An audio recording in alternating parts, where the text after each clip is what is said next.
दर्शक बंधु आज राज्य में सुना और रूपार मूल्य में बड़ परिवर्तन आसी आपण जदि सुना और रूपा किणवा चाहते कि योजना टी कर जाणी नियंतु आज सुना रूपार सठिक मूल्य केते रही तेज आसन जाना आज सुना रूपार सठिक मूल्य केते अच्छी। आज भारतीय बजार में 24 क्यारेट सुनार मूल्य 10 ग्राम पिछा 1,20,490 टका रही बेले 22 क्यारेट सुनार मूल्य 10 ग्राम पिछा 1,10,450 टकाटी रही। ठीक से भाव आज ओडिशार राजधानी भुवनेश्वर में 24 क्यारेट सुनार मूल्य 10 ग्राम पिछा 1,20,490 टका रही बेले 22 क्यारेट सुनार मूल्य 10 ग्राम पिछा 1,10,450 टका को पहुंची।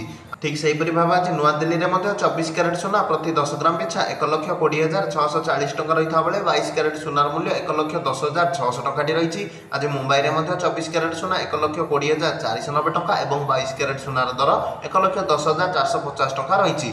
ठीक से आज चेन्नई में 24 क्यारेट सुनार मूल्य 10 ग्राम पिछा 1,21,090 टका और 22 क्यारेट सुनार मूल्य 1,11,000 टका रही। से भाव आज कलिकतार 24 क्यारेट सुना 10 ग्राम पिछा 1,20,490 टका और 22 क्यारेट सुनार मूल्य 1,10,450 टकाटी रही। अंपटे रूपा मूल्य किलो पिछा आज 1,51,000 टका होती। आज सुनार सठिक मूल्य वीडियो लाइक करने चैनल को सब्सक्राइब कर दिंतु।